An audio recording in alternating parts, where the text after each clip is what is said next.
Aku tidak pernah menyangka, orang yang setiap hari makan di mejaku, tidur di rumahku, dan memanggilku menantu, justru menjadi orang pertama yang berani menghancurkan hidupku dari belakang.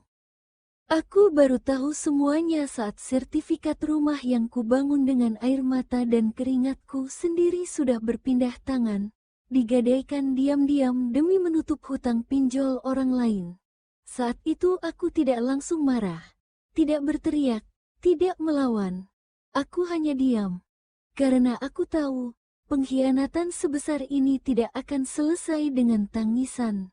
Dan sejak hari itu, aku mulai menunggu waktu yang tepat, sampai akhirnya mereka sendiri yang gemetar melihat apa yang akan terjadi selanjutnya. Halo semuanya, terima kasih sudah mampir dan mau mendengarkan cerita ini sampai di sini. Sebelum aku lanjutkan ceritanya, coba tulis di kolom komentar, kamu nonton dari mana dan lagi ngapain sekarang? Kalau kamu pernah atau sedang berada di posisi tersakiti tapi memilih diam, cerita ini mungkin mewakili perasaanmu. Jangan lupa klik like kalau ceritanya terasa nyata, komen pendapat kalian, dan subscribe agar tidak ketinggalan kelanjutan kisah penuh emosi ini. Aku tidak pernah membayangkan bahwa rumah yang selama ini kuanggap tempat paling aman, justru menjadi saksi awal dari pengkhianatan paling menyakitkan dalam hidupku. Rumah kecil yang kubangun sedikit demi sedikit bersama suamiku, dengan tabungan dari hasil kerjaku sendiri, dengan lelah yang setiap hari ku pendam tanpa keluhan, ternyata bukan benar-benar milikku di mata mereka. Setiap pagi aku bangun lebih awal dari semua orang, menyiapkan sarapan, memastikan rumah rapi, memastikan suamiku berangkat kerja tanpa kekurangan apapun. Aku melakukan itu bukan karena terpaksa, tapi karena aku percaya, rumah tangga harus dijaga dengan hati yang ikhlas. Meski seringkali hatiku lelah, aku selalu menenangkan diri dengan satu kalimat, mungkin ini ujian, mungkin nanti akan ada bahagia yang menunggu. Aku tinggal satu rumah dengan mertuaku dan adik suami beserta istrinya. Awalnya aku berpikir ini hanya sementara, demi membantu keluarga. Tapi hari demi hari, aku mulai merasakan bahwa keberadaanku di rumah itu bukan sebagai menantu yang dihargai, melainkan seperti orang asing yang numpang hidup di rumahnya sendiri. Mertuaku sering memandangku dengan tatapan dingin. Bukan tatapan orang tua yang penuh kasih, tapi tatapan seolah aku ini beban. Setiap apa yang kulakukan selalu salah di matanya. Masakanku kurang enak, caraku berbicara dianggap kurang sopan. Bahkan caraku mengatur uang rumah tangga sering dijadikan bahan sindiran halus yang menusuk. Suamiku, lelaki yang kupilih sebagai pendamping hidup, lelaki yang dulu berjanji akan melindungiku, perlahan berubah menjadi orang yang lebih sering diam. Setiap kali ibunya menyindir atau adiknya bersikap kasar padaku, dia memilih menunduk. Aku menunggu pembelaan yang tak pernah datang. Adik suamiku hidup dalam masalah. Pekerjaannya tidak tetap, pengeluarannya besar, dan gaya hidupnya jauh dari kata sederhana. Aku sering mendengar bisikan tentang hutang, tentang pinjaman online, tentang telepon tak dikenal yang masuk hampir setiap hari. Tapi aku memilih diam. Aku merasa itu bukan urusanku. Aku hanya istri yang ingin hidup tenang. Yang tidak mereka tahu, rumah ini berdiri di atas namaku. Sertifikatnya atas namaku. Uang mukanya sebagian besar dari hasil jerih payahku sebelum menikah. Aku menyimpannya rapi. Kukira aman. Kukira tak akan pernah ada yang berani menyentuhnya tanpa seizinku. Saat itu aku masih percaya, selama aku berbuat baik, keluargaku akan baik padaku. Selama aku bersabar, semua akan membaik.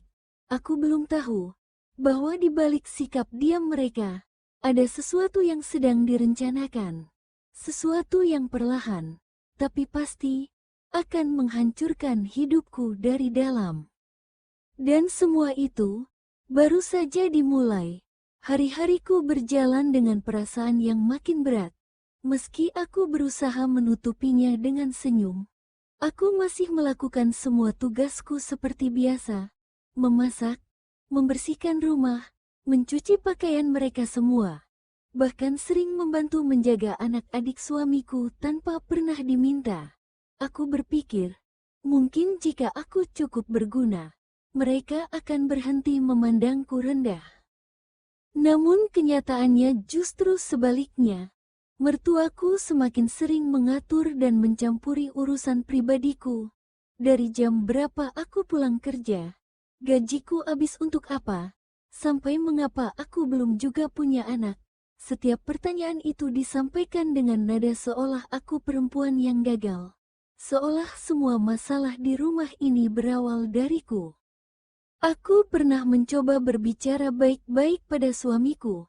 Malam itu aku duduk di sampingnya, dengan suara pelan agar tak terdengar orang lain. Aku bilang aku lelah. Aku bilang aku merasa sendirian di rumah sendiri. Tapi suamiku hanya menarik napas panjang dan berkata, "Sabar saja, itu ibuku. Dia tidak bermaksud jahat." Kalimat itu terdengar sederhana. Tapi bagiku rasanya seperti pintu yang ditutup pelan-pelan di depan wajahku. Sementara itu, masalah adik suamiku semakin terasa. Telepon terus berdering, pesan-pesan masuk tanpa henti. Aku sering melihat wajahnya tegang, matanya gelisah. Istrinya sering menangis diam-diam di kamar. Beberapa kali aku mendengar percakapan pelan antara mereka dan mertuaku. Tentang tenggat waktu, tentang denda, tentang ancaman.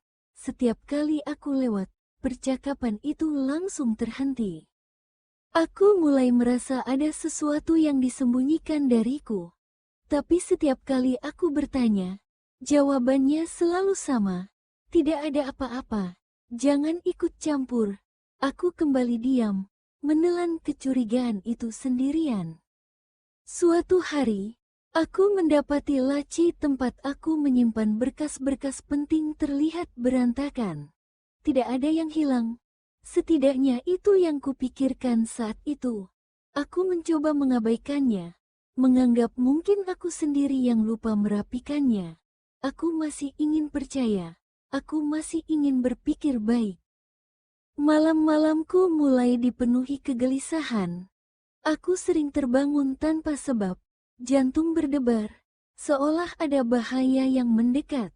Tapi aku tetap bangun pagi, tetap tersenyum, tetap menjalani peran sebagai istri dan menantu yang patuh. Aku belum sadar bahwa diamku justru memberi mereka ruang. Ruang untuk melangkah lebih jauh, ruang untuk melakukan sesuatu yang tak pernah terlintas dalam pikiranku. Kecurigaanku perlahan berubah menjadi rasa takut yang nyata. Aku mulai memperhatikan hal-hal kecil yang sebelumnya tak pernah kupedulikan. Mertuaku kini sering keluar rumah bersama adik suamiku, dengan alasan mengurus keperluan penting. Mereka pergi pagi dan pulang menjelang sore. Wajah mereka tampak tegang, lalu berpura-pura biasa saja di depanku. Suamiku semakin jarang bicara.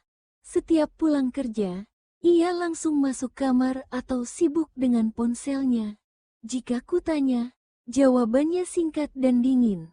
Aku merasa jarak di antara kami semakin lebar, seolah ada tembok tak terlihat yang sengaja dibangun untuk menjauhkanku dari sesuatu. Suatu siang, tanpa sengaja aku mendengar percakapan yang membuat kakiku gemetar. Aku baru saja selesai menjemur pakaian ketika suara mertua dan adik suamiku terdengar dari ruang tamu. Mereka berbicara pelan, tapi cukup jelas untuk kudengar. Pinjol itu sudah tidak bisa ditunda lagi. Kalau tidak dibayar minggu ini, mereka datang ke rumah. Tenang saja, aku sudah punya jalan keluar. Yang penting kamu diam dan ikut kata ibu. Kalimat itu membuat napasku terasa berat. Jalan keluar seperti apa yang mereka maksud? Aku berdiri terpaku di balik dinding, berusaha tidak menimbulkan suara. Ada firasat buruk yang semakin kuat, tapi aku masih belum berani menarik kesimpulan. Beberapa hari kemudian, aku pulang lebih cepat dari biasanya. Rumah terlihat sepi. Mertuaku dan adik suamiku tidak ada. Aku masuk ke kamar dan membuka lemari kecil tempat aku menyimpan map merah berisi dokumen penting. Tanganku gemetar saat ku tarik laci itu. Map merah itu masih ada, tapi letaknya tidak seperti biasa. Terlihat bekas dibuka, dan kertas di dalamnya tidak tersusun rapi.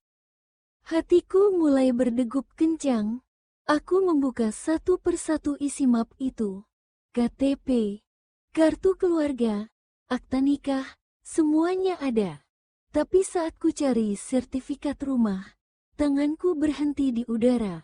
Map itu kosong di bagian yang paling penting. Aku menutup map itu pelan-pelan, mencoba menenangkan diri. Mungkin aku salah ingat. Mungkin aku menyimpannya di tempat lain. Aku menggeledah kamar, membuka setiap sudut, setiap laci, setiap tas. Hasilnya sama. Sertifikat rumah itu tidak ada. Saat itu juga, dunia seolah berhenti berputar. Aku duduk di lantai, punggung bersandar ke lemari. Air mataku jatuh tanpa suara. Aku belum berani menuduh siapapun. Aku masih berharap ini hanya kesalahanku sendiri. Tapi jauh di dalam hatiku, aku tahu sesuatu yang sangat besar telah diambil dariku, dan itu bukan sekadar selembar kertas. Malam itu aku menunggu semua orang pulang dengan perasaan yang tidak bisa kujelaskan. Dadaku sesak, pikiranku penuh kemungkinan buruk. Saat pintu rumah akhirnya terbuka dan mertua serta adik suamiku masuk, aku berdiri di ruang tamu. Tanganku dingin. Suaraku hampir tidak keluar saat aku bertanya dengan pelan. "Ibu, sertifikat rumahku disimpan di mana ya?" Mertuaku berhenti melangkah. Tatapannya berubah sekejap, lalu kembali datar. Ia tidak langsung menjawab. Adik suamiku menunduk, menghindari pandanganku. Keheningan itu terasa lebih menyakitkan daripada jawaban apapun. "Kamu itu kenapa sih?" Bertanya seperti orang menuduh. "Sertifikat aman, tidak usah ikut campur urusan orang tua." Jawaban itu tidak membuatku tenang, justru semakin membuat dadaku berdebar. Aku menoleh ke suamiku yang baru keluar kamar. Aku berharap, sekali saja, dia berdiri di sisiku. Aku berharap dia menanyakan hal yang sama dengan nada tegas. Tapi yang terjadi, dia hanya berkata pelan, "Sudahlah, nanti juga ketemu." Kata-kata itu seperti pisau. Aku tidak meminta dibela, aku hanya ingin didengarkan. Malam itu aku tidak bisa tidur. Setiap kali memejamkan mata, bayangan sertifikat rumah itu muncul, berpindah tangan tanpa seizinku. Beberapa hari berikutnya, rumah terasa semakin asing. Mertuaku bersikap lebih keras. Setiap aku bertanya, aku dianggap cerewet. Setiap aku diam, aku dianggap tidak tahu diri. Suamiku semakin sering membela ibunya dengan alasan keluarga harus saling membantu. Aku mulai menyusun potongan-potongan kejadian, kepergian mereka yang mendadak, percakapan berbisik, laci yang berantakan, jawaban yang menghindar. Semuanya mengarah pada satu kesimpulan yang sangat ingin kuhindari. Suatu sore, aku memberanikan diri pergi ke kantor desa. Aku membawa fotokopi identitasku dan beralasan ingin memastikan data rumah. Pegawai di sana melihat dataku di komputer, lalu menatapku dengan ragu. Ia bertanya pelan apakah aku benar-benar pemilik rumah itu. Aku mengangguk, tanganku gemetar, Pegawai itu lalu berkata bahwa sertifikat rumahku sedang dalam proses jaminan. Kalimat itu terdengar seperti mimpi buruk yang diucapkan dengan suara datar. Aku merasa kakiku lemas, pandanganku kabur. Saat aku melangkah keluar dari kantor desa, aku tahu satu hal dengan pasti. Rumah ini tidak lagi aman, dan orang-orang yang selama ini hidup bersamaku telah berani mengambil sesuatu yang paling berharga dariku tanpa rasa bersalah sedikit pun. Aku pulang dengan langkah yang terasa sangat berat. Jalan menuju rumah yang biasanya ku kenal, kini terasa asing. Setiap langkah seolah membawa beban yang semakin menekan dadaku. Saat pintu rumahku buka, suara tawa terdengar dari dalam. Mereka tertawa seperti tidak ada apa-apa. Seperti hidupku tidak sedang dihancurkan pelan-pelan. Aku masuk ke kamar dan duduk di tepi ranjang. Kepalaku terasa penuh. Pikiranku berputar. Aku mencoba menenangkan diri. Mencoba menyusun kata-kata agar tidak meledak. Aku ingin bicara sebagai manusia, bukan sebagai orang yang sedang terluka parah. Malam itu, setelah makan malam, aku mengumpulkan keberanian. Aku kembali menanyakan sertifikat rumah, kali ini dengan suara yang lebih tegas. Aku bilang aku sudah ke kantor desa. Aku bilang aku tahu sertifikat itu sedang dijaminkan. Suasana seketika berubah. Mertuaku meletakkan sendoknya dengan keras. Adik suamiku menatap lantai. Suamiku terlihat gelisah, tapi tetap tidak berkata apa-apa. Untuk apa kamu memperbesar masalah? Itu hanya sementara. Nanti juga ditebus. Kata-kata itu keluar begitu saja dari mulut mertua. Seolah rumah itu miliknya. Seolah aku tidak punya hak untuk marah. Darahku berdesir. Aku bertanya untuk apa sertifikat itu digadaikan. Tidak ada jawaban jujur yang kuterima. Yang ada hanya alasan demi alasan tentang keluarga, tentang kasihan, tentang pengorbanan. Aku menoleh ke suamiku. Aku menunggu. Aku berharap dia mengatakan bahwa ini salah. Tapi yang kudapat hanya kalimat yang menghancurkan. Aku cuma mau kamu ngerti keadaan adikku. Ini demi keluarga kita juga. Saat itu, aku merasa benar-benar sendirian. Tidak ada lagi tempat berpijak. Rumah yang kubangun dengan susah payah telah dijadikan jaminan hutang orang lain, dan aku dipaksa memahaminya. Malam itu aku menangis diam-diam. Bukan karena aku lemah, tapi karena aku sadar, kesabaranku selama ini telah disalahgunakan. Mereka tidak hanya mengambil sertifikat rumahku, mereka mengambil kepercayaanku, harga diriku, dan rasa amanku. Di dalam gelap kamar, aku mengambil satu keputusan dalam hati. Jika mereka berani melangkah sejauh ini tanpa izinku, maka aku juga akan berhenti diam. Aku tidak tahu bagaimana caranya, tapi aku tahu satu hal. Aku tidak akan membiarkan hidupku hancur hanya demi menutup dosa orang lain. Sejak malam itu, aku berubah, bukan berubah menjadi dingin, tapi menjadi lebih sadar. Aku berhenti berharap pada pengertian mereka. Aku berhenti menunggu pembelaan dari suamiku. Aku mulai melihat semuanya dengan mata yang lebih jernih, meski perih. Aku mulai menyimpan semua yang kulihat dan kudengar di dalam kepalaku. Setiap percakapan, setiap kebohongan kecil, setiap nada suara yang berusaha meremehkanku. Aku tidak lagi melawan dengan emosi, karena aku tahu, emosi hanya akan membuatku semakin terlihat lemah di mata mereka. Aku diam, tapi bukan menyerah. Aku mulai mencari tahu sendiri. Di sela waktu kerjaku, aku menelepon beberapa orang. Aku mendatangi kantor yang namanya sempat kudengar dalam percakapan mereka. Jantungku berdebar setiap kali aku menyebutkan alamat rumahku. Dan perlahan, kepingan kenyataan itu mulai tersusun. Sertifikat rumahku benar-benar sudah dijadikan jaminan pinjaman. Bukan pinjaman kecil, jumlahnya jauh lebih besar dari yang bisa ditebus dalam waktu singkat. Bunga berjalan setiap hari. Denda menumpuk. Nama yang tertera sebagai pihak yang menggadaikan bukan namaku, tapi orang yang seharusnya melindungiku sebagai ibu.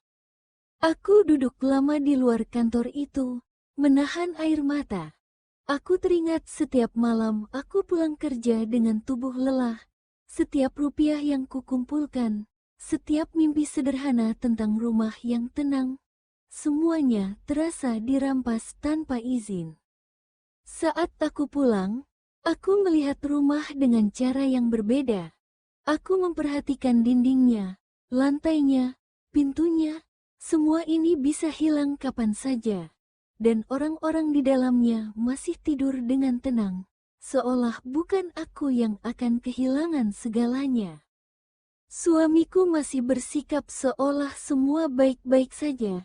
Ia masih memintaku sabar. Ia masih berkata nanti ada jalan. Tapi bagiku, kata nanti sudah kehilangan arti. Aku sadar, jika aku tidak menyelamatkan diriku sendiri, tidak akan ada yang melakukannya. Malam itu aku duduk sendirian, menatap layar ponsel. Aku membuka kembali pesan-pesan lama, dokumen lama, bukti-bukti yang selama ini kusimpan tanpa tujuan jelas. Untuk pertama kalinya, aku tidak lagi menangis. Aku mulai menyusun rencana, pelan, diam, tapi pasti. Dan tanpa mereka sadari, perempuan yang selama ini mereka anggap lemah, baru saja bangkit dari titik terendahnya. Rencana itu tidak langsung kulakukan dengan gegabah. Aku tahu, satu kesalahan kecil saja bisa membuat semuanya berbalik menyerangku. Aku tetap menjalani hari-hari seperti biasa. Bangun pagi, bekerja, pulang, memasak, melayani. Mereka tidak mencurigai apapun. Di mata mereka, aku masih istri yang sama, yang bisa ditekan dengan kata sabar dan keluarga. Padahal di dalam diriku, semuanya sudah berubah. Aku mulai mengumpulkan bukti secara diam-diam. Aku mencatat tanggal, jam, dan siapa saja yang terlibat. Aku menyimpan rekaman percakapan yang tak sengaja terekam di ponselku. Aku memotret dokumen-dokumen yang sempat kulihat. Aku memastikan setiap langkahku punya pegangan yang kuat. Suatu sore, adik suamiku datang dengan wajah pucat. Ia berbicara dengan mertua di dapur dengan suara bergetar. Aku tidak berniat menguping, tapi suara itu terdengar jelas. Mereka datang lagi, katanya kalau belum ada pembayaran, rumah ini bisa disita. Aku berdiri membeku di balik pintu. Untuk pertama kalinya, aku mendengar kata rumah ini dari mulut mereka. Bukan rumahku. Bukan rumah atas namaku, tapi rumah ini, seolah aku tidak ada di dalamnya. Malam itu suasana rumah mencekam, mertuaku mondar-mandir, suamiku terlihat gelisah. Tidak ada lagi tawa, tidak ada lagi kepura-puran. Aku duduk di ruang tamu, memperhatikan mereka satu persatu. Aku merasa anehnya tenang, takut masih ada, tapi lebih kecil dibanding tekadku. Aku akhirnya bicara, dengan suara yang pelan, tapi jelas. Aku bilang aku tahu semuanya. Aku bilang aku tahu jumlah hutangnya. Aku bilang aku tahu risiko yang akan terjadi. Ruangan itu mendadak sunyi. Wajah mertua pucat. Adik suamiku menatapku dengan mata panik. Suamiku berdiri, bingung antara marah dan takut. Kamu tidak usah ikut campur, ini sudah terlanjur. Kalimat itu membuatku tersenyum tipis. Untuk pertama kalinya, aku tidak merasa terintimidasi. Aku ikut campur karena ini rumahku, dan kalian melakukannya tanpa izinku. Tidak ada yang menjawab, Tidak ada yang membantah. Dalam diam itu, aku tahu satu hal. Mereka sadar, aku bukan lagi perempuan yang bisa dibungkam dengan kata sabar. Dan sejak malam itu, permainan benar-benar dimulai. Keesokan harinya, tekanan datang bertubi-tubi. Telepon rumah berdering berkali-kali. Nomor tidak dikenal. Pesan-pesan masuk ke ponsel mertua dan adik suamiku tanpa henti. Nada suara mereka berubah. Tidak ada lagi sikap sok berkuasa. Yang ada hanya wajah tegang dan langkah gelisah. Aku memperhatikan semuanya dari kejauhan. Aku tidak ikut campur, tapi aku juga tidak lagi menghindar. Saat mereka membicarakan penyitaan, aku duduk di sana. Saat mereka panik membahas denda, aku mendengar, tidak ada lagi rahasia. Suamiku akhirnya mendatangiku di kamar. Wajahnya lelah, matanya merah. Ia berkata dengan suara rendah, "Kita bicarakan baik-baik, jangan dibesar-besarkan." Aku menatapnya lama. Untuk pertama kalinya, aku melihat ketakutan di wajah lelaki yang selama ini selalu menyuruhku sabar. Aku bertanya satu hal, apakah kamu tahu sejak awal? Ia terdiam terlalu lama. Jawaban itu tidak pernah benar-benar keluar, tapi diamnya sudah cukup menjelaskan semuanya. Hatiku tidak hancur lagi, justru terasa kosong, dan di dalam kekosongan itu, aku menjadi lebih kuat. Hari itu aku mengambil langkah yang tidak pernah mereka duga. Aku mendatangi lembaga terkait dengan membawa semua bukti. Aku tidak berteriak, aku tidak menangis. Aku bicara tenang, runtut, dan jelas. Setiap kronologi ku ceritakan apa adanya. Setiap nama ku sebutkan tanpa ragu. Petugas mendengarkan dengan serius. Mereka menjelaskan hak-hakku sebagai pemilik sah. Mereka mengatakan bahwa apa yang dilakukan tanpa persetujuanku adalah pelanggaran. Kata pelanggaran itu terdengar berat, tapi justru memberiku napas panjang. Saat aku pulang, suasana rumah berubah drastis. Tidak ada lagi yang berani menatapku dengan sinis. Mertuaku menghindar. Adik suamiku lebih sering mengurung diri. Suamiku berjalan mondar-mandir tanpa tujuan. Untuk pertama kalinya sejak aku tinggal di rumah itu, aku merasa memiliki kendali atas hidupku sendiri. Bukan karena aku kejam, tapi karena aku akhirnya berhenti membiarkan diriku diinjak. Dan mereka semua tahu, waktu mereka untuk mengatur hidupku sudah habis. Beberapa hari kemudian, keadaan benar-benar berbalik. Orang-orang yang dulu merasa berkuasa, kini hidup dalam ketakutan. Setiap suara motor berhenti di depan rumah, mereka panik.